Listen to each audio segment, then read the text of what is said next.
Vamos a hablar acerca de la Guerra del Pacífico, la guerra contra Chile, porque ya el tiempo va a ir avanzando.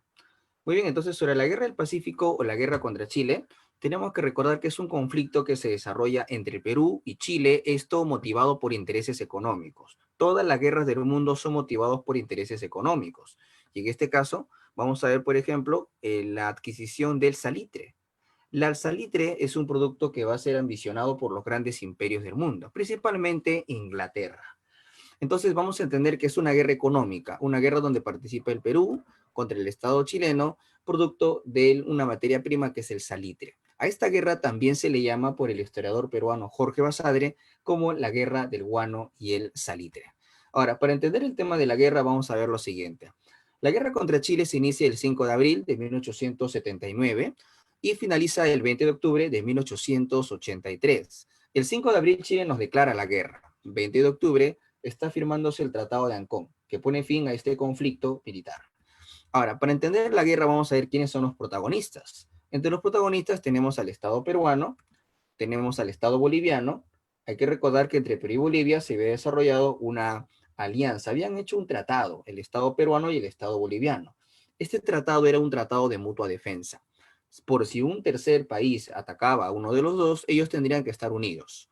El enfrentamiento será contra el Estado chileno, pero Chile no va a pelear solo. Tenemos que erradicar la idea de que Chile en la guerra se enfrenta solo. Sabemos que Chile estuvo apoyado y financiado económicamente por el imperialismo de Inglaterra.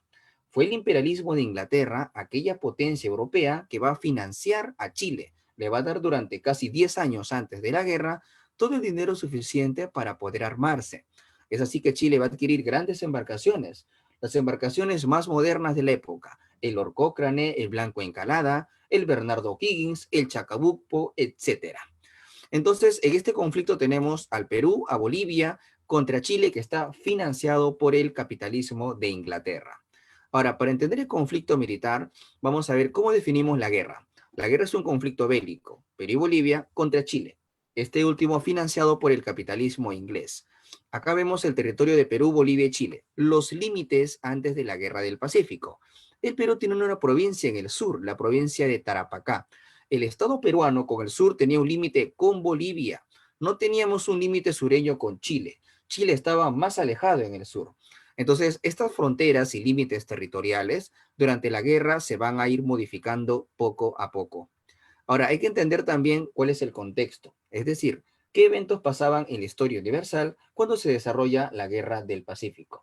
Entre los eventos más importantes tenemos esta imagen que refleja el conflicto internacional que se daba en aquel entonces. Aquí tenemos una caricatura que muestra a los gobernantes de Europa, imperios coloniales. Acá tenemos a la reina Victoria de Inglaterra, tenemos al Kaiser Guillermo I de Alemania, tenemos también aquí al rey de Italia, Víctor Manuel, al emperador Mutsuhito de Japón y también a los gobernantes de Francia y China. Vemos que estos dueños de Europa y del mundo se están repartiendo una torta que representa a China, como si fuera un pequeño reparto de un mundo, están dividiéndose el territorio chino, ya que China se va a convertir en uno de los grandes mercados para las potencias principales de Europa. Entonces, el mundo vivía en un conflicto entre imperios coloniales por repartirse el mundo. Buscaban colonias, mercados y materias primas. Entonces vamos a entender aquí algunos eventos del mundo. Por ejemplo, la Segunda Revolución Industrial. Nosotros sabemos que en la Segunda Revolución Industrial ya los países como Alemania, Inglaterra, etcétera, estaban presentes aquí, ¿verdad? Entonces vamos a entender aquí que en este conflicto de la Segunda Revolución Industrial se desarrolló la industria del automóvil, la industria automotriz. En la industria del automóvil o industria automotriz, vamos a entender aquí que había una necesidad. Adquirir, por ejemplo, en este caso, el petróleo, que es una fuente de energía muy importante, así como también, aparte del petróleo, adquirir lo que es el caucho, importante para los neumáticos. Muy bien, entonces tenemos aquí justamente estas características. El petróleo, el caucho, el cobre y otras materias primas, los imperios europeos lo pueden adquirir de territorios como Perú y Bolivia. Otro evento importante en el mundo es el imperialismo colonial. El imperialismo colonial es la fase final del capitalismo, en la cual los imperios europeos ya se están expandiendo por buscar colonias y mercados en el mundo. Entre ellos van a tener ciertos roces. van a haber algunos conflictos militares o guerras. Es así que luego de esto vamos a ver también otro evento en el mundo que es la paz armada. La paz armada, llamado también carrera armamentista. La paz armada o la carrera armamentista es el periodo en el cual las potencias europeas están desarrollando una industria militar, la industria de la guerra. ¿Por qué están con la industria de la guerra? Saben que en cualquier momento va a estallar un conflicto en el mundo. En cualquier momento estallará la Primera Guerra Mundial. Entonces, para estar preparados, que van a desarrollar una carrera armamentista. Y en esta carrera armamentista, el producto más importante es el salitre. El salitre que adquiere o posee territorios del Perú y de Bolivia.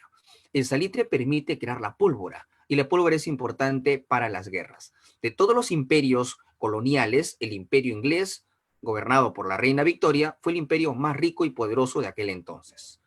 Muy bien, entonces ya tenemos el contexto, el concepto. Ahora vamos a entender las causas de la Guerra del Pacífico. ¿Cuáles son las causas?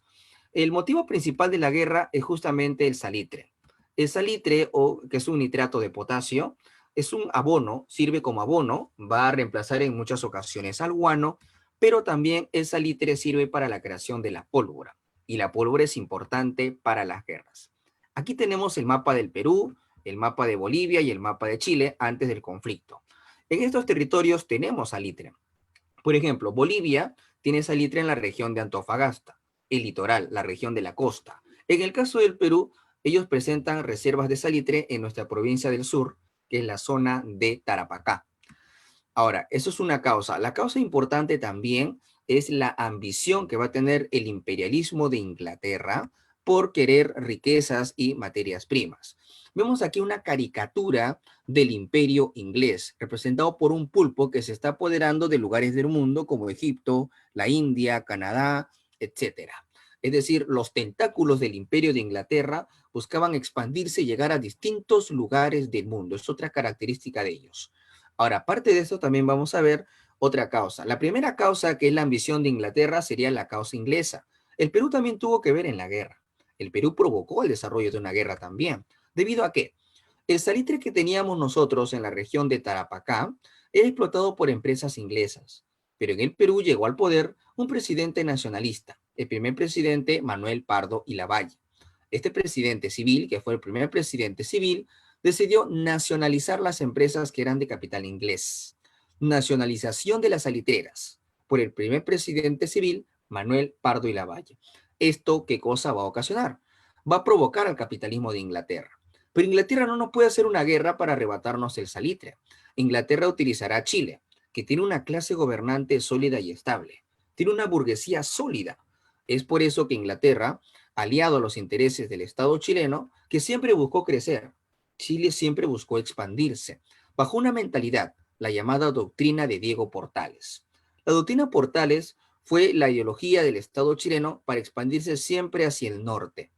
Entonces, la ambición de Chile por crecer hacia el norte y la ambición de Inglaterra por apoderarse del salitre de la región hizo que los dos intereses se unan. Chile e Inglaterra unidos se enfrentarán en este conflicto. Entonces, repito, acá tenemos las causas de la guerra. Principalmente entre las causas tenemos el salitre, que se encuentra en Bolivia, en Antofagasta, y en Perú, en Tarapacá. La ambición del capitalismo inglés por apoderarse de materias primas, la nacionalización del gobierno de Manuel Pardo y Lavalle, de las salitreras inglesas, y la política expansionista del Estado chileno bajo la doctrina de Diego Portales. Muy bien, ahora vamos a entender acerca de los antecedentes. ¿Qué eventos ocurrieron antes que se desarrolla la guerra? Entre los antecedentes tenemos lo siguiente. En la región boliviana de Antofagasta se extraía el salitre. Habían empresas inglesas y chilenas que extraían el salitre aquí en esta región. El gobierno chileno y las empresas chilenas pagaban a Bolivia un impuesto de 5 centavos por cada quintal o barril de salitre. Pero vamos a ver que en Bolivia llega al poder un presidente nacionalista llamado Hilarión Daza. El presidente nacionalista Hilarión Daza decide aumentar el impuesto a las empresas chilenas. De lo que pagaban 5 centavos, ahora pagarían, en este caso, 10 centavos. Lógicamente, esto no le gustó, no le convenía a los empresarios chilenos. Ellos se negaron a pagar estos 10 centavos. Esto será una excusa utilizada por Chile para invadir el territorio boliviano. Como vemos aquí en la flecha, tropas chilenas invaden el territorio de Antofagasta. Eso ocasiona que Bolivia ve esto como una afrenta, una amenaza a su territorio, a su soberanía, y estamos a punto de iniciar un conflicto. Aquí vemos una foto donde se reflejan tropas chilenas que ya desembarcaron en la región de Antofagasta. Al llegar a Antofagasta se comenta que los chilenos desembarcaron un 14 de febrero de 1879. En esa oportunidad se está a punto de iniciar un conflicto. Todo esto bajo el pretexto del impuesto de los 10 centavos. El famoso impuesto de los 10 centavos será una excusa o pretexto utilizado por Chile para hacer la guerra o iniciar un conflicto con Bolivia. Bolivia está tranquilo, sabe que el Perú lo va a ayudar, porque los dos habían firmado un tratado de mutua defensa, o un tratado llamado también defensivo. Y para eso vamos a explicar aquí otros antecedentes a la guerra. Entre otros antecedentes tenemos el presidente del Perú, Mariano Ignacio Prado, buscó evitar que se desarrolle la guerra, porque si la guerra se iniciaba, el Perú sería arrastrado apoyando a Bolivia a una guerra que quizá el Perú podría perder. Es por eso que el Perú va a enviar a un diplomático, al llamado José Antonio de Lavalle. Lavalle es un diplomático enviado por el Perú con el objetivo, en este caso, de viajar a Chile y tratar de evitar que se desarrolle la guerra. Y se va a desarrollar la llamada Misión Lavalle. Si nos preguntan en un examen de admisión, ¿en qué consistió la Misión Lavalle? El objetivo sería evitar que se desarrolle una guerra. Lavalle del Perú viaja a Chile con negociar una paz entre Chile y Bolivia. Pero vamos a ver que este intento de negociación fracasó. ¿Por qué? El Estado chileno va a argumentar que el Perú y Bolivia tenían un tratado secreto agresivo contra Chile. Aquí vemos la imagen del tratado. En realidad, este tratado firmado entre Perú y Bolivia, llamado Tratado Ribagüero-Benavente, no fue un tratado para agredir a Chile. Era un tratado de alianza defensiva. No especificaba a qué país atacar en todo caso. Aquí tenemos justamente la frase del tratado donde dice Tratado de Alianza Defensiva. Entonces tenemos que entender aquí que Chile argumentó que este tratado tenía una cláusula oculta para atacar al Estado chileno. Entonces, bajo el tratado secreto que hablaba Chile, ellos nos declaran la guerra. Ven que el Perú no quiere ser neutral y Chile nos declara la guerra un 5 de abril de 1879. Aquí en este diario de la época en Lima se comenta la noticia. El Congreso chileno ha concedido anteanoche al gobierno de Santiago la autorización solicitada para declarar la guerra al Perú. Al final dice, el Perú lo espera todo del patriotismo de sus hijos y de la entereza de sus gobernantes. Ya nos están invitando a un conflicto militar. Entonces recordemos, 5 de abril de 1879, Chile nos declara oficialmente la guerra. Se va a iniciar la guerra. El Perú buscó respetar su tratado de mutua defensa que había firmado con Bolivia y se inicia el conflicto. Cuando se inicia el conflicto, la guerra primero se inicia en el mar, la campaña naval, también llamada campaña marítima. ¿Por qué la guerra primero se inicia en el mar? Chile buscaba dominar el mar para por las costas desembarcar en cualquier territorio peruano y así poder controlar zonas de materias primas. Además, por el mar se podía trasladar mejor a las tropas militares. Es por eso que nuestra Marina de Guerra peruana estuvo dirigida por el almirante peruano Miguel Grau Seminario. Él, que había sido senador en el Perú, o sea, fue parte del Congreso años antes de la guerra, ya tenía ciertos lazos con el gobierno del presidente Prado, es así que él estará al mando de la escuadra marítima. Lamentablemente, la diferencia entre barcos chilenos y peruanos era abismal. Mientras que el Perú tenía, por ejemplo, el Huáscar, la Independencia y las corbetas Unión y Atahualpa, Chile tenía una gran cantidad de embarcaciones, el Orcócrane, el Blanco Encalada, el Bernardo Higgins, el Chacabuco, el Maipú, el San Martín, el Oa, etcétera. Pero a pesar de esto, Grau va a poder sacar adelante esta difícil tarea. El primer combate de la guerra fue el combate de Loa, también llamado combate de Chipana. 12 de abril de 1879 se inicia el conflicto armado. Ese es el primer enfrentamiento o combate. Vamos a entender aquí que en este enfrentamiento o combate no tenemos un victorioso real, ya que es un pequeño cañoneo de tropas a lo lejos o a la distancia. Un combate real que va a tener bajas en Chile y en Perú es el combate de Iquique, ya desarrollado meses después, ¿no? El 21 de mayo. En el combate de Iquique, vamos a ver que el Huáscar, con el espolón, que es la punta de acero de la zona delantera del Huáscar, logra hundir al barco chileno Covadonga. Los marinos chilenos que se estaban ahogando fueron rescatados por orden de Miguel Grau, gesto que hace que Grau sea conocido en Chile y en el Perú como el Caballero de los Mares. Cuando se hunde la Covadonga de Chile, el marino chileno Arturo Prat muere también en combate. Entonces, Arturo Prat, que muere en combate con su embarcación chilena, la Esmeralda, se convierte en el héroe de la Marina de Guerra chilena. Si el Perú tiene a Grau, Chile tiene a Arturo Prat. Grau conocía a Prat y a su esposa, es por eso que envía una carta para darle su más sentido pésame a la esposa de Arturo Prat. Mientras el Huáscar hundía la Esmeralda y rescataba a los soldados chilenos, un poco más al sur, nuestra embarcación, la Independencia, había atascado su parte delantera en las rocas marinas de una playa llamada Punta Gruesa, y el barco chileno, Covadonga, aprovecha que la Independencia ha quedado encallada y empieza a repeler contra nuestra embarcación.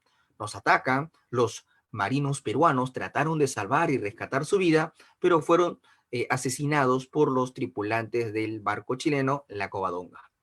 Es así que perdemos en este combate de Iquique a la mejor embarcación que tenía el Perú, que era la Independencia. El capitán de la Independencia, Guillermo More, se rescata, sale con vida y va a pelear en el futuro en la batalla de Arica para buscar reivindicarse por la mala maniobra militar que desarrolló.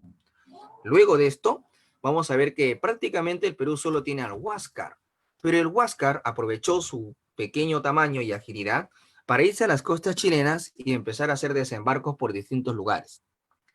Aquí vemos, por ejemplo, una caricatura de la época, Telégrafos del Estado. Es una caricatura de Chile, donde se comunica, Coquimbo está a merced del Huáscar, Valparaíso se acerca al Huáscar. Son comunicados, dando a entender que el Huáscar de Grau se acercaba a todas las costas de Chile y bombardeaba las costas chilenas. Se llevaba cartas y documentos de guerra. Durante casi 5 meses, el Huáscar se burlaba de más de 8 barcos chilenos. Fueron las llamadas correrías del Huáscar. El único objetivo de Chile durante 5 meses era capturar al Huáscar de Miguel Grau. Entonces, durante todo ese periodo, Grau se gana los elogios de las marinas internacionales, la Marina de Colombia, la Marina de Guerra norteamericana, incluso la Marina de Guerra inglesa elogia a Miguel Grau. Lo comparan con el almirante Nelson de Inglaterra, aquel que fue el único que derrotó a Napoleón en el combate en Trafalgar. Eso ya es parte de la historia universal.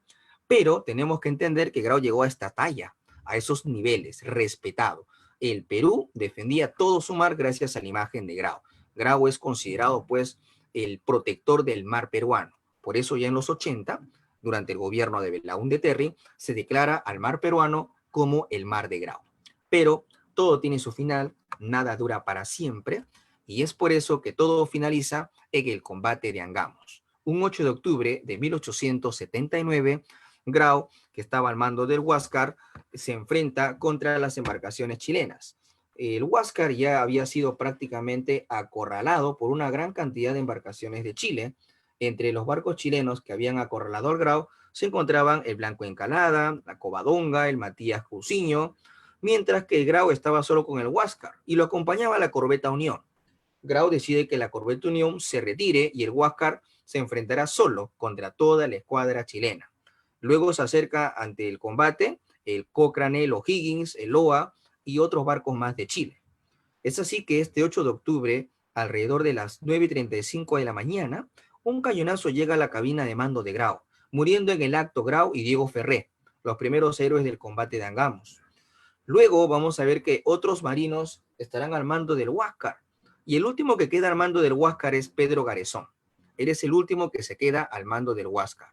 Pedro Garezón intentará abrir las válvulas del Huáscar para que se hunda y así no sea tripulado por los chilenos. Pero lamentablemente tropas chilenas ocuparon el Huáscar y se lo llevaron como botín de guerra para utilizarlo más adelante en el conflicto. En la campaña naval acabó en Angamos. El Perú perdió el control del mar. Los chilenos bloquearán nuestros puertos. Y ahora Chile, que domina el Pacífico, va a aprovechar las costas para desembarcar en las costas del territorio peruano. Ahora hay que entender que en la guerra, y esto es algo que nos puede venir en preguntas de examen de admisión, ¿cuál era la situación política de los países que están luchando durante el conflicto militar? Por ejemplo, vamos a ver en el caso del Perú, cuando se inició la guerra del Pacífico, nuestro gobernante era Mariano Ignacio Prado. Él es el que está iniciando la guerra contra Chile. Es el que buscó evitar el desarrollo de la guerra. Él es el que envió la llamada Misión Lavalle, pero finalmente fracasó. Durante la guerra, Prado decide hacer un viaje a Europa para adquirir mayor armamento, ya que las compras de armas habían sido bloqueadas en el mercado internacional. El Perú no podía adquirir armas. Entonces, Prado, bajo el permiso del Congreso, decide hacer un viaje a Europa. Él pide un permiso al Congreso, él no huye, no se escapa. Deja en el mando a su vicepresidente Luis Lapuerta. Pero Luis Lapuerta no dura en el gobierno porque surge un caudillo civil que busca tomar el poder, Nicolás de Piérola. Nicolás de Piérola acusará a Prado de traidor a la patria, de que huyó con el dinero y nunca más regresó. Una total mentira practicada y difundida por Piérola, ya que Piérola buscó justificar su golpe de Estado.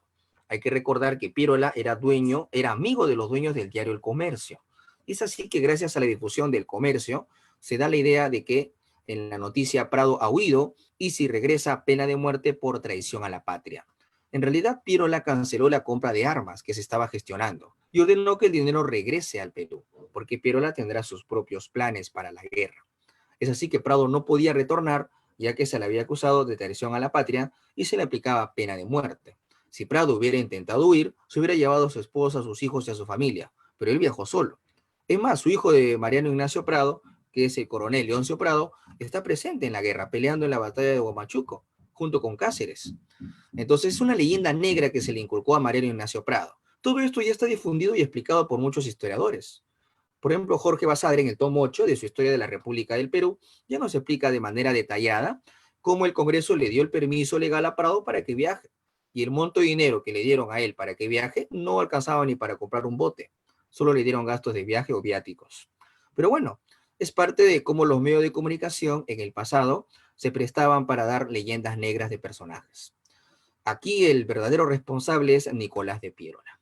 En el caso de Bolivia, cuando se inicia el conflicto, el presidente es Hilarión Daza, pero él no va a estar durante todo el desarrollo de la guerra.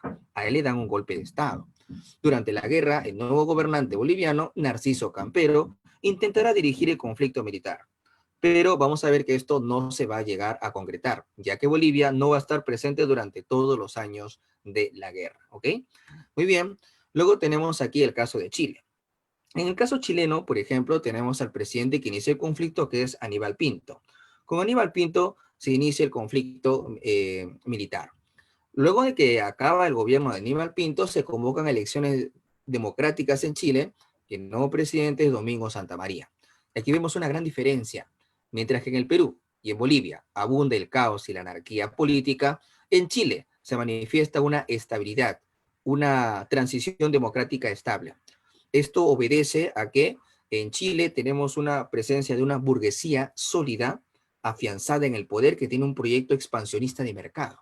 En cambio, en el Perú y en Bolivia no vemos esos intereses. Los grupos de poder peruanos y bolivianos están muy fragmentados, muy divididos. Y eso se expresa aquí en la inestabilidad y los golpes de Estado. Preguntas que podrían venir en un examen también de admisión. Muy bien, ahora vamos a entender la campaña terrestre o la campaña del sur. En la campaña terrestre es cuando se inicia el conflicto militar, ya se acabó el conflicto en el mar, ahora se inicia el conflicto en tierra. El objetivo de Chile y también del imperialismo inglés es apoderarse del salitre, y el Perú presenta salitre en la provincia del sur, en la provincia de Tarapacá. Entonces, un objetivo importante es apoderarse del salitre de Tarapacá. Para ello, el objetivo es desembarcar. Chile prepara los primeros desembarcos. El primer desembarco chileno será en una playa llamada la playa de Pisagua, donde se va a iniciar un conflicto, un enfrentamiento en Pisagua. Vamos a ver que aquí en esta playa de Pisagua se desarrolla el primer conflicto o el primer enfrentamiento terrestre. El 2 de noviembre de 1879, tropas chilenas llegan a la playa peruana por primera vez, se desarrolla un enfrentamiento a cuerpo abierto y destaca un soldado peruano, Isaac Recabarren, conocido como el León de Pisagua, el primer héroe terrestre que gana el Perú durante la guerra. Luego de tomar Pisagua, vamos a ver que las tropas chilenas siguen avanzando y se da la batalla de San Francisco, llamada también la batalla de Dolores. También en esta batalla Chile continúa avanzando y el enfrentamiento final se da ya en Tarapacá. ¿Por qué importante Tarapacá? Es el lugar donde se encuentra el salitre. Recordemos que la guerra es principalmente por el salitre. Aquí se da la famosa batalla de Tarapacá. Esta batalla de Tarapacá, que es el 27 de noviembre del año 79, es conocida como la batalla de los héroes, ya que aquí participan los máximos héroes de las campañas, como Francisco Bolognesi, Alfonso Ugarte y Andrés Avelino Cáceres. Los tres grandes héroes estuvieron juntos peleando aquí en la batalla de Tarapacá. También en esta batalla destaca un gendarme cusqueño llamado Mariano de los Santos, muy famoso, ya que en plena batalla le quita a Chile su bandera y con eso el Perú adquiere su primer trofeo de guerra. La bandera chilena es arrebatada en Tarapacá y esto es un símbolo de que nosotros estamos ganando. La batalla de Tarapacá se convertirá para el Perú en nuestra primera victoria en la campaña del sur peruano. La primera y la única quizá, porque luego vamos a ver que Chile continuará avanzando. Repetimos, ¿por qué es importante Tarapacá? Participan los máximos héroes y se adquiere la primera bandera chilena, que será un trofeo de guerra para el Perú. Primera victoria del Perú. Mariano de los Santos, que le arrebata a Chile su bandera, se convierte en el héroe de la Policía Nacional del Perú hoy en día.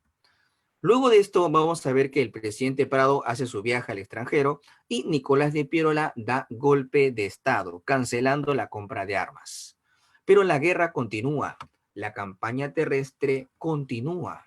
Y es por eso que vamos a ver ahora que el siguiente objetivo militar de Chile es ir a la zona de Tacna y a la zona de Arica. ¿Por qué ahora Chile quiere ir a Tacna y Arica? Porque en esta región de Tacna y Arica se concentra el ejército peruano y el cuartel general. Es por eso el interés de ir a esta región. Chile quiere aniquilar totalmente al ejército y al cuartel general del Perú. Además de Arica, que se convertía en el segundo puerto más importante del Perú. ¿Ok? Entonces, vamos a entender que para llegar a este lugar, Chile va a ser el segundo desembarco. El segundo desembarco de tropas chilenas se da en la zona de Hilo, Moquegua. Los chilenos tienen una estrategia militar, ir por mar hacia el norte y retroceder un poco por tierra. Es así que retroceden para acorralar a las tropas peruanas que estaban en el sur y se desarrolla un enfrentamiento en Tacna. La primera batalla grande en el sur, en ese espacio, es Tacna. La batalla de Tacna también se conoce como la batalla del Alto de la Alianza, o también le llaman la batalla de Inti Orco. En esta batalla, Bolivia, que era nuestro aliado, se retira. Luego de la batalla, los llamados colorados, o bolivianos llamados así, se retiran por conflictos internos en su país. Esto genera que muchos critiquen a Bolivia de ser los traidores de la guerra. Pero en realidad, tomemos en cuenta que el soldado boliviano no actúa por iniciativa propia, sino que obedece a un alto mando militar. Es así que los grandes generales de Bolivia deciden que sus tropas se retiren. Bolivia ya no veía el caso de continuar participando en una guerra cuando ellos mismos ya habían perdido su acceso al mar y su litoral. Es por eso que Bolivia se retira luego de la batalla de Tacna. Los chilenos aplican el famoso repase, que es rematar a los heridos peruanos para evitar que se recuperen y participen en futuras batallas. Aquí vemos una pintura clásica de un soldado chileno utilizando su arcabuz para poder y la bayoneta para rematar a un herido, en este caso peruano. Vemos aquí una mujer campesina que podría ser su pareja, conocida en la guerra con Chile como las Rabonas, porque ellas ayudaban a los soldados campesinos en la guerra, les preparaban la comida, atendían las heridas y trataban de defender a los esposos en las batallas, como vemos ahí en la imagen. Pero a pesar de eso, Chile cometió el repase y no dejó ningún herido. Es más, los chilenos hicieron crímenes de guerra en Tacna. Terminada la batalla de Tacna, los chilenos continuaron avanzando sobre la misma ciudad de Tacna. Saquearon tiendas comerciales, abusaron de las mujeres, incendiaron las casas, desarrollaron crímenes totales, incluso ingresaron al hospital central de la ciudad de Tacna y remataron a los heridos peruanos que estaban en sus camillas con familiares, sin respetar a los familiares. Luego de eso, Chile sigue avanzando, de Tacna hasta la zona de Arica. Se desarrollará el siguiente conflicto o enfrentamiento, la batalla de Arica, o conocida también como la batalla del Morro. La batalla del Morro o la batalla de Arica. En esta batalla destacan los grandes héroes que son Francisco Bolognesi y el coronel Alfonso Ugarte. En estas batallas, primero Bolognesi estaba en condiciones de poner fin a la batalla, evitar o la rendición. Él ya era un hombre de edad avanzada, más de 50 años, ya estaba en edad de retiro, pero él decide entregar su vida hasta el final. En el ejército peruano, los altos mandos tienen un concepto de nacionalismo muy forjado, muy fuerte, algo que no se ve mucho en realidad en las tropas. El soldado común, en muchas ocasiones que participa en la guerra, el soldado peruano, en muchas ocasiones, es un campesino que ha sido obligado por su hacendado a ir a defender una chacra que tiene por el sur. Muchos de los soldados peruanos no tienen un sentimiento muy fuerte de amor a la patria o a la nación. Luchan por un general, por un caudillo, por un presidente, pero no se identifican mucho por el Perú. Falta la identidad nacional, no se ha forjado muy bien, pero los generales y altos mandos sí lo tienen. Bolognesi peleará hasta quemar el último cartucho. Ugarte buscará proteger la bandera del Perú hasta el final, para que no sea capturado por las tropas chilenas. Ese respeto y patriotismo a la bandera se resalta y no se puede dejar de tomar en cuenta. Ugarte muere desbarrancado en el Morro de Arica, buscando proteger nuestra bandera. Esto ya está comprobado y demostrado, ya que el cuerpo de Ugarte se va a encontrar despedazado en el barranco del Morro, que fue identificado su cuerpo por la propia madre de Alfonso Ugarte, que pidió una recompensa para encontrar el cuerpo de su hijo. Los restos de Ugarte llegarán al Perú, a Lima, y serán, en este caso, enterrados en la famosa Cripta de los Héroes del cementerio presbítero Matías Maestro en el distrito del Agustino. En el caso de Bolognesi también, él muere en combate, en la batalla, en la parte alta del Morro, y sus restos también llegarán al Perú. 15 años después de la Guerra del Pacífico, los restos de Ugarte y Bolognesi, que estaban en manos de Chile, retornarán al Perú durante el gobierno de Andrés Avelino Cáceres. Y también los restos de Bolognesi serán enterrados en la cripta de los héroes de la Guerra del Pacífico. No podemos olvidar que en la batalla de Arica destaca un niño, el héroe niño, el niño Maldonado, un muchacho adolescente que decidió explotar con dinamita en el cuerpo para matar a un grupo de chilenos que avanzaban por una zona alta del Morro de Arica. Es así que acá tenemos a niños héroes participando en muchas batallas de la guerra. De igual forma, un amigo de Bolognesi, un argentino llamado Roque Sáenz Peña, que participa aquí. Si bien Argentina y el Perú no habían hecho un tratado defensivo, pero había mucha amistad entre generales peruanos y argentinos. Es así que vemos a Roque Sáenz Peña, un argentino participando en la batalla de Arica, respaldando a su amigo Bolognesi. Roque Sáenz Peña en el futuro será presidente de Argentina. Muy bien, luego de esto, luego de la batalla de Arica, lamentablemente se pierde Arica y luego de eso Chile tiene otro objetivo militar, ir al norte del Perú. ¿Por qué Chile busca ir al norte? Chile se entera que en el norte tenemos una zona de producción. Chile se pregunta cómo hace el Perú para mantenerse en la guerra. El objetivo es atacar su base económica y el Perú en el norte tiene haciendas de caña de azúcar y algodón. Es por eso que Chile tiene un objetivo, ir al norte a destruir las haciendas de caña de azúcar y algodón. A eso se le llamará la expedición Lynch, ya que va a ser dirigido por el general chileno Patricio Lynch. En el recorrido deciden bloquear el puerto del Callao. Vemos en esta foto tropas chilenas llegando al puerto del Callao, bloqueando nuestro puerto. Durante 4 años, periodo en el cual se desarrolla la Guerra del Pacífico, las exportaciones peruanas descendieron de manera brutal. No teníamos ingresos económicos. Y ahora, en esa situación, vamos a ver que un país interviene durante la guerra. ¿Quién? Estados Unidos. Estados Unidos interviene durante la guerra. ¿Cuál es el objetivo de Estados Unidos al intervenir durante la guerra? Bueno, Estados Unidos quiere que la guerra termine. Si la guerra continúa, vamos a ver que Inglaterra va a ser el más beneficiado y Estados Unidos no quiere eso, porque Estados Unidos quiere acaparar los mercados de América Latina. Entonces llega con un barco llamado La Caguana. Estados Unidos, con la famosa misión La Caguana, buscará poner fin a la guerra. Chile y Perú intentarán negociar, pero Chile pedía demasiado, que le entreguemos Tarapacá, el sur del Perú y 10 millones de pesos. El Perú no quiso entregar tierras aún. El Perú le pedía a Chile que nos entreguen el Huáscar. Ni Chile ni Perú aceptaron. La guerra va a continuar. En esos momentos, Patricio Lynch, general chileno, decide hacer un ataque a la costa norte del Perú, la famosa expedición Lynch. Acompañado de sus tropas, en la costa norte encuentra la presencia de chinos. Habían chinos que habían llegado al Perú durante la época del Guano a trabajar durante el gobierno de Castilla. Ustedes recordarán los famosos chinos culíes. Llegaron al Perú. Ellos eran tratados como esclavos por los hacendados en el Perú. Casi semiesclavos, trabajaban con grilletes y cadenas en el cuerpo.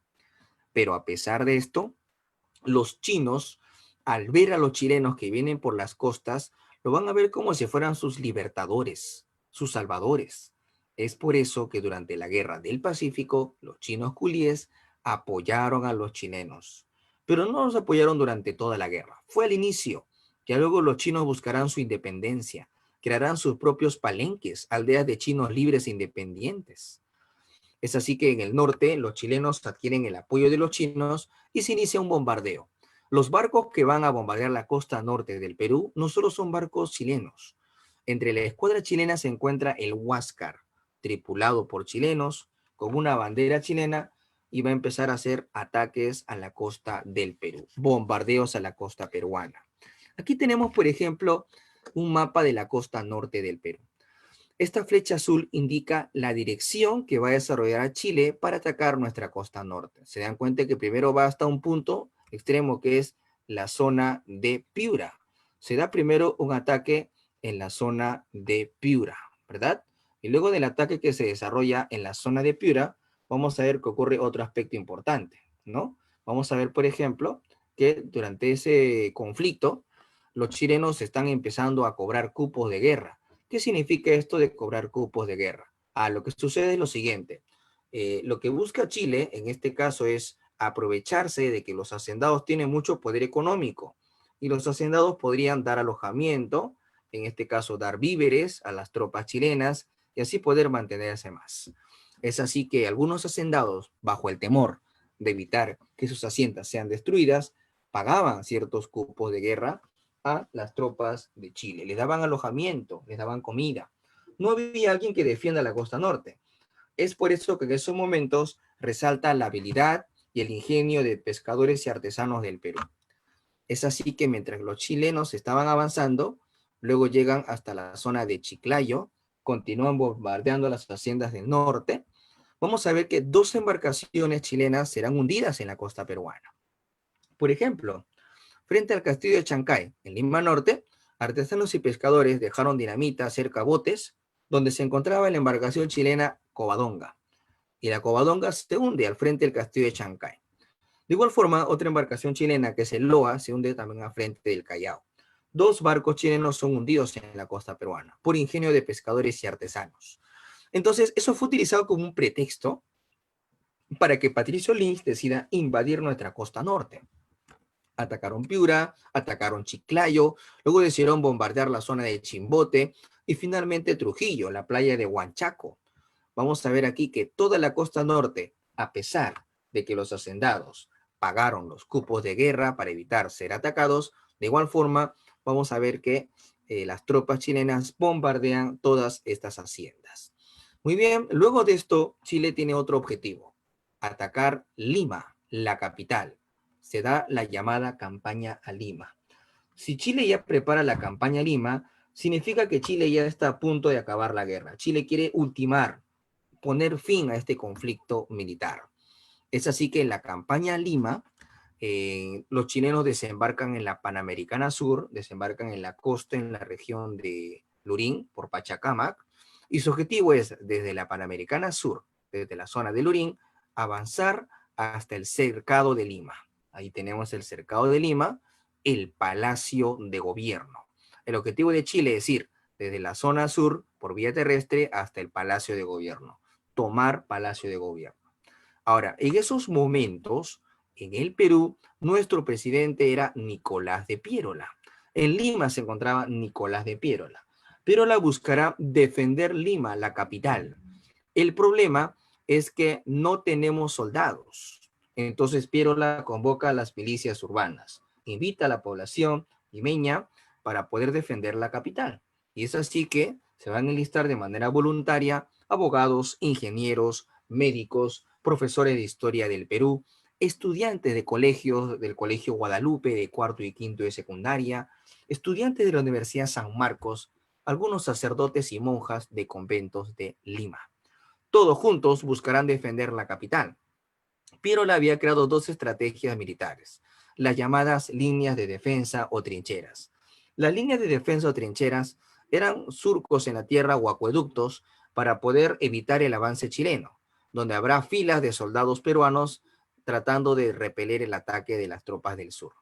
Entonces, lo que hizo a Pierola es organizar dos líneas de defensa. La primera venía de San Juan de Miraflores, del puente Tocongo, y llegaba hasta la playa de Chorrillos y Agua Dulce. Era la primera trinchera o línea de defensa.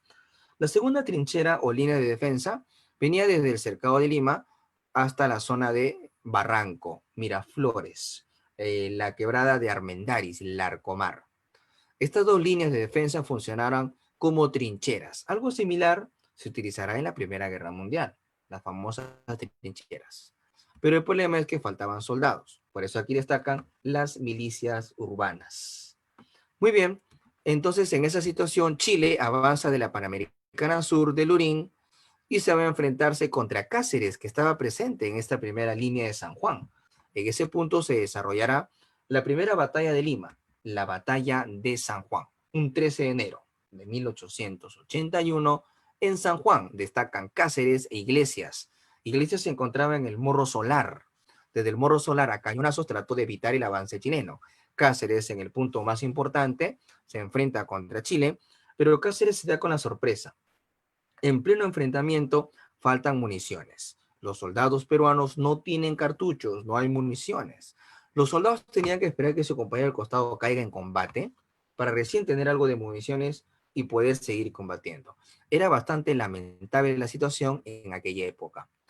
A pesar de eso, trataron de defender al máximo la situación, pero no pudieron continuar.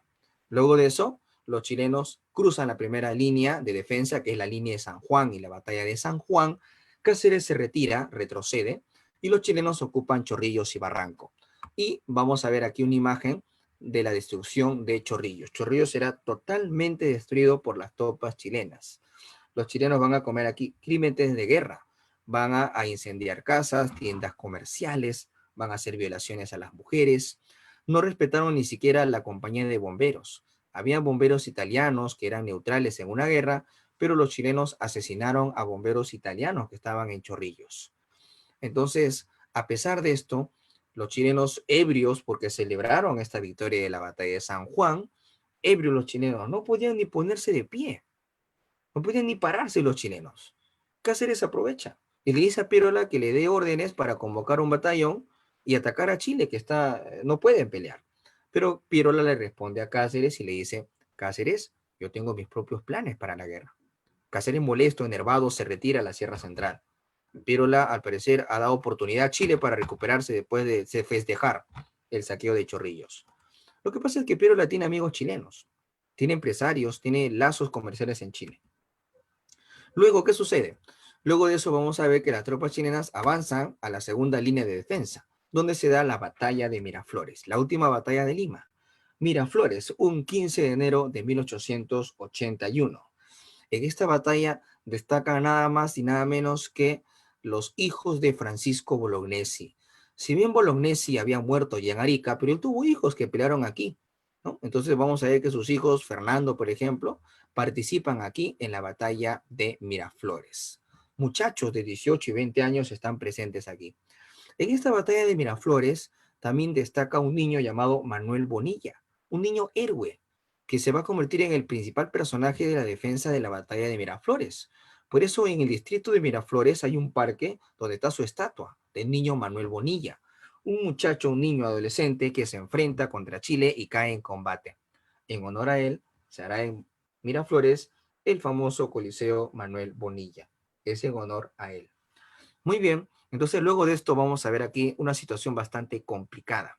Piérola, al ver que las dos batallas, San Juan y Miraflores, han caído, Piérola decide retirarse a la zona del sur, se retira a Ayacucho.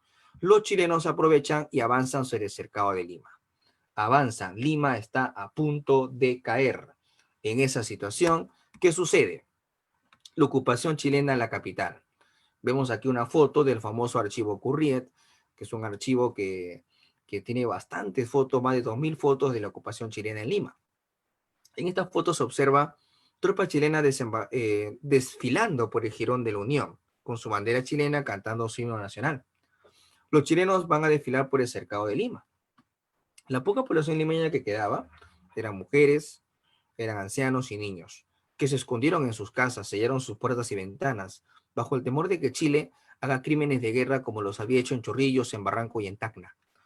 Es así que luego llegaron hasta la Plaza de Armas, al Palacio de Gobierno, y establecieron en nuestro Palacio de Gobierno, que era el antiguo Palacio de Gobierno, decidieron establecer su bandera chilena como se observa acá. La bandera chilena era un símbolo de supremacía que demostraba Chile ante el Perú en ese momento. Tenemos que entender que antes de la Guerra del Pacífico, el Estado chileno tenía un sentimiento de inferioridad respecto al Perú, ya que el Perú desde la época colonial siempre mostró la imagen de una metrópoli o en este caso una ciudad muy importante en América del Sur. Es así que después de la Guerra del Pacífico, Chile recién eleva su nivel de autoestima político y se siente ya por encima del Perú. Pero años antes de la guerra había un sentimiento fuerte de inferioridad de Chile por parte hacia el Perú. Luego de esto, vamos a ver que los chilenos empezaron a saquear algunos lugares de Lima, como por ejemplo la Biblioteca Nacional, la Facultad de Medicina de la Universidad de San Marcos, así como también se llevaron un famoso reloj, el reloj de Pedro Ruiz Gallo, un militar e inventor peruano, que había creado un reloj que no solo te demostraba o te mostraba en este caso el tiempo, el día, sino las estaciones del año. Un reloj totalmente completo. Los chilenos se llevaron esto, pero el autor, el creador, inventor Pedro Ruiz Gallo sacó una pieza para evitar que siga funcionando. De igual forma, vamos a ver que Lima estaba a punto de ser incendiada por las tropas chilenas. En esa oportunidad, en esa situación, interviene un almirante francés, el almirante francés Petitoir. Lo que hace el almirante francés es amenazar a las tropas chilenas. Le dice al general Baquedano de Chile que si Chile incendia Lima, en el Callao hay buques de guerra franceses que atacarían a las tropas chilenas. Es así que Lima se salva del incendio gracias a la intervención de Petitoir, pero no del saqueo, porque de todas formas, soldados chilenos van a saquear propiedades culturales de Lima. Luego de esto, vamos a ver también que hay un distrito que se declara neutral durante la guerra, durante la ocupación. Este distrito es el distrito de Magdalena del Mar o Pueblo Libre. Aquí en Magdalena del Mar o Pueblo Libre vamos a ver que destaca el señor Francisco García Calderón. Él es uno de los pocos hombres ricos y adinerados que se había quedado en el país. Tenemos que saber que durante la guerra, muchos hombres ricos y adinerados se fueron de viaje a Europa. No quisieron quedarse en el Perú. Prefirieron vivir en Europa hasta que pase la guerra. García Calderón era uno de los hombres acaudalados. Incluso él fue presidente de la compañía salitrera de Tarapacá. Estaba aquí en Lima. Los ricos notables de la capital que se quedaron van a elegir a Calderón como, en este caso, el nuevo presidente del Perú. A su gobierno se le llamará el gobierno de la Magdalena.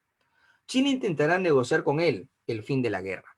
Chile le propone a Calderón que para acabar la guerra se debería de entregar el territorio de Tarapacá, pero Calderón no acepta entregar Tarapacá. El principal planteamiento de Francisco García Calderón era firmar la paz, pero sin cesión territorial. Ante su negativa, tropas chilenas lo capturan y lo destiernan hasta la zona del sur de Tarapacá, que estaba bajo el control de Chile. Es así que ahora en Lima no hay una persona que represente el gobierno y el poder. Y en esos momentos, en la Sierra Central del Perú, alguien representa una resistencia. ¿Quién?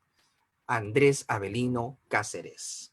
Andrés Avelino Cáceres va a declarar la guerra de resistencia nacional contra la ocupación chilena. A esa campaña se le va a conocer en la historia de la guerra como la campaña de la Breña, la campaña de la Sierra o la campaña del Barranco. Andrés Avelino Cáceres, conocido como el Brujo de los Andes y querido por los campesinos como el Taita Cáceres, vamos a ver que va a poder controlar a los campesinos, dirigirlos para hacer una defensa de la patria en la Sierra Central. Desde Lima, las tropas chilenas tendrán que avanzar hasta la Sierra Central, donde se encontraba Cáceres organizándose. Se dan batallas como la batalla de Sangrar. Luego continúan avanzando las tropas hasta el punto de la Sierra Central de Jauja. Y en Jauja, Cáceres, que está dirigiendo a los campesinos, se gana su apoyo, ya que vamos a ver que los campesinos ven a Cáceres como un gran líder, lo ven como un taita, como un incarri. Con él se aplica el famoso mesianismo, la idea de que él era un personaje líder para los campesinos. Cáceres se ganó la popularidad campesina, a él lo veías vestido con poncho, chachando su hoja de coca, hablándole en quechua a las tropas campesinas. Es así que esto va a servir de mucho para que los campesinos se identifiquen con Cáceres. Los campesinos cuando luchan en la guerra, luchan también porque buscan defender su tierra. Sienten que el chileno es un invasor, que se quiere apoderar de sus parcelas de tierra. Entonces los campesinos sienten un amor muy fuerte a la tierra, están muy apegados a la tierra y buscan defenderla a toda costa. Hay que recordar que durante la guerra muchos campesinos no pelean en realidad por la patria o por el Perú, ya que no se les ha inculcado mucho el amor a la patria por la falta del acceso a la educación. La ignorancia y el analfabetismo abundaba en el Perú a fines del siglo XIX. Es por eso que Cáceres aprovecha esto y bajo un liderazgo como si fuera un inca presente de la República, es seguido por miles de campesinos de la Sierra Central. Es así que Cáceres aprovecha, supo manejar y dirigir a las comunidades campesinas. Ellos se enfrentarán, pelearán por montones, le llamarán las guerrillas montoneras. La estrategia militar de Cáceres fue la llamada guerra de guerrillas, atacar y retroceder, atacar y replegarse. Y no solo iba el campesino, iba su mujer también, las llamadas rabonas, término despectivo utilizado por los soldados chilenos para referirse a nuestras mujeres campesinas que iban al final del ejército, al final de la tropa. Vemos aquí otra imagen donde se muestra a Cáceres en un ambiente de confraternidad con muchos campesinos de la Sierra Central, pasando lista a sus tropas, que son prácticamente campesinos. Y gracias a eso se dan principales victorias con Cáceres. Batallas como Concepción, batallas como Pucará, batallas como Marcavalle, representarán significativas victorias en la Sierra Central. Es así que prácticamente las tropas chilenas durante la campaña de la Breña no lograron victorias significativas. Las victorias fueron por el lado peruano. Cáceres aprovecha el que conoce la geografía y así mediante la guerra de guerrillas obtiene grandes victorias. Luego de eso las tropas de Cáceres siguen avanzando hasta Cerro de Pasco, avanzan luego hasta Huánuco, llegan hasta Huaraz, justo cerca al templo de Chavín de Huántar, donde algunos soldados de Cáceres caídos serán enterrados en el templo de Chavín de Huántar. Es por eso que hace meses arqueólogos que trabajan en el templo de Chavín de Huántar encontraron cuerpos de soldados de la guerra contra Chile enterrados ahí. Luego de eso vamos a ver que Andrés Avelino Cáceres y sus tropas continúan avanzando y llegan finalmente hasta Huamachuco, donde se encuentra con una parte del sector de las tropas chilenas. Se desarrollará en ese momento la última batalla de la Guerra del Pacífico, la batalla de Huamachuco. Esta batalla de Huamachuco va a marcar el fin de las acciones militares, pero no el fin de las acciones diplomáticas, porque luego van a continuar los conflictos. Y vamos a ver el fin de la guerra. ¿Cómo está terminando este conflicto?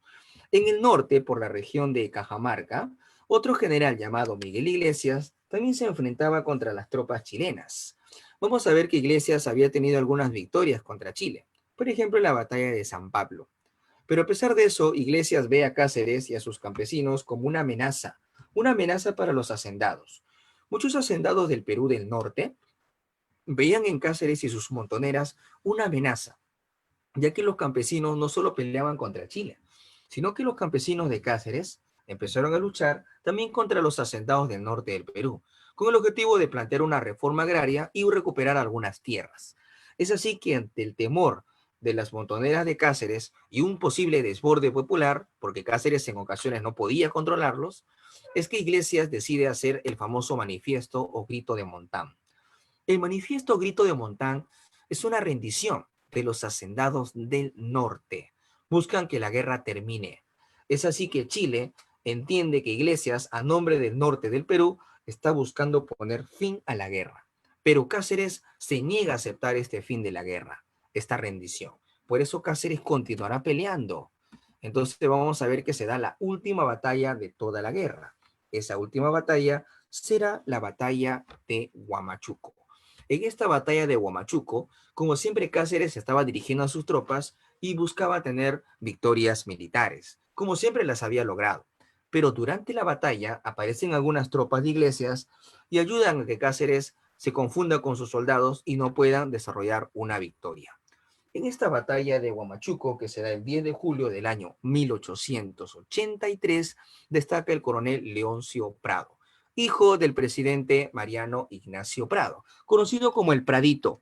Él aquí será fusilado por las tropas chilenas, pero se comenta que hubo un respeto porque Prado era un personaje muy honorable, muy conocido en América Latina, no solo en el Perú durante la guerra. Había participado en muchas guerras en otros países, había colaborado como parte de un apoyo del Perú hacia otros países, como por ejemplo el caso de Cuba.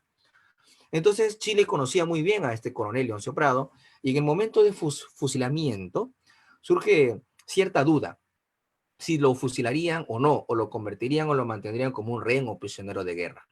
Finalmente, Prado decide la orden del fusilamiento y muere el coronel Leoncio Prado, convirtiéndose en el héroe de la batalla de Huamachuco. Cáceres, con vida, retorna hasta la Sierra Central, retorna hasta Chosica y buscará desde ese punto tratar de organizarse para declararle la guerra a Miguel Iglesias, ya que Cáceres se opuso a la rendición y al grito de Montán.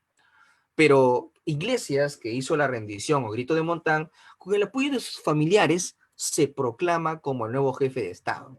Y es así que Iglesias, vamos a ver que va a proponer la firma del documento que pondrá fin a la guerra del Pacífico.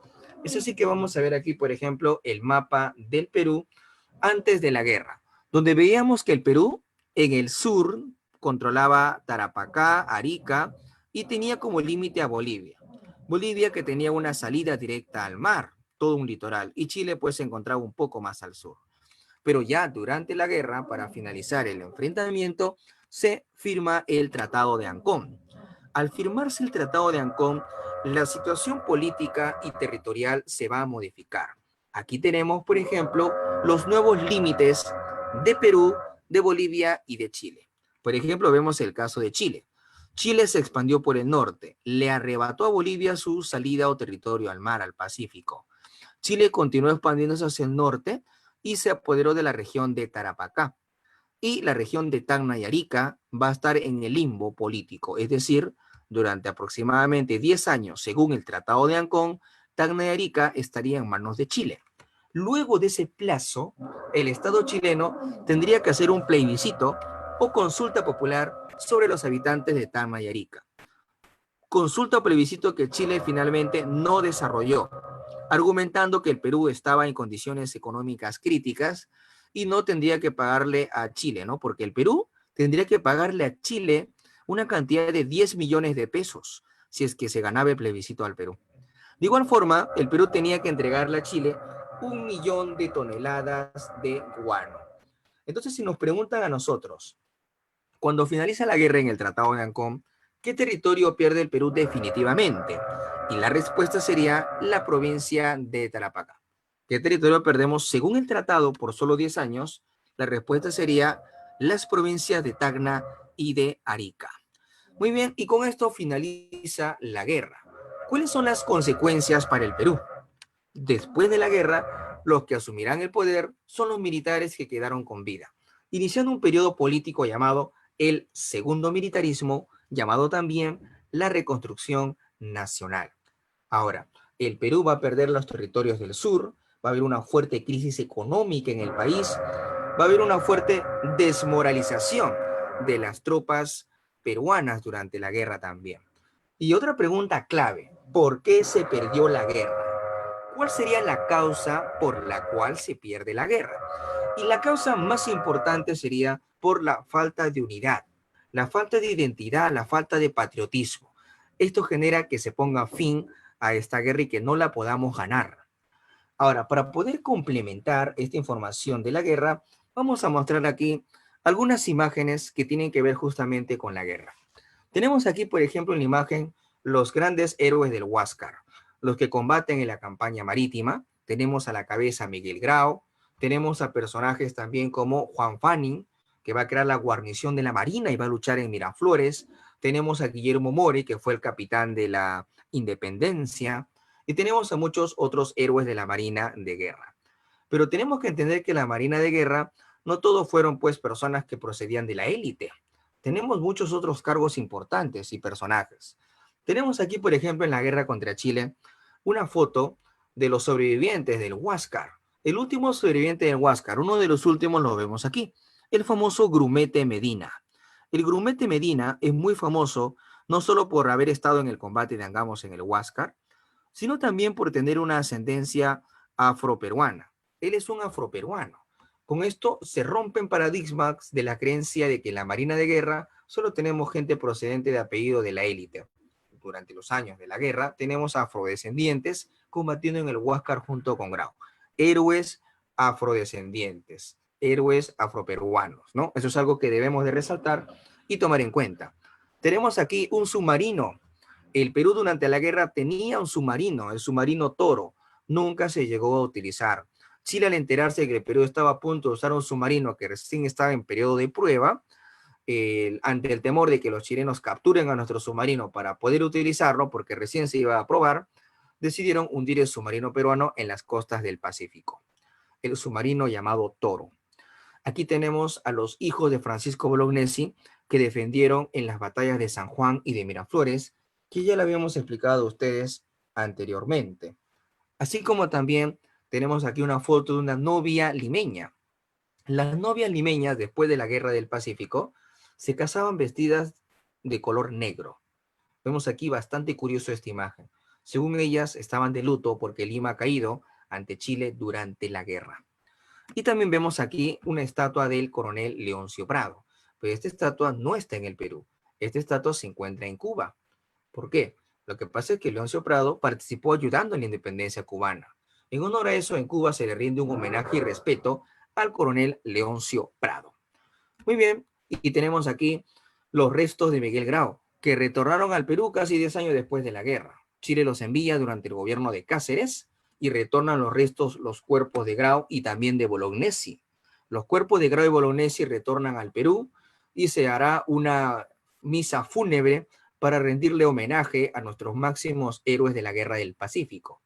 Y más adelante los restos de Grau y Bolognesi serán enterrados en la cripta de los héroes del cementerio Presbítero Matías Maestro en el distrito del Agustino. Una parte de los restos de Grau enterrados aquí y la otra parte que quedó de sus restos en la base naval del Callao. Muy bien, con esto estaríamos terminando.